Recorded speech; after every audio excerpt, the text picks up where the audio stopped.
Que negócio de trabalhar amanhã, pá. Amanhã é feriado, dia 12, rapaz.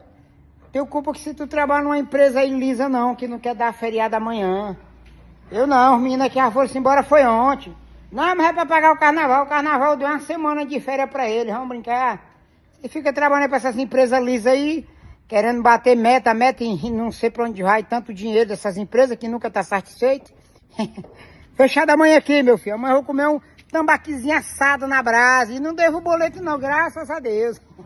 Chama! Hoje tá aberto, ó.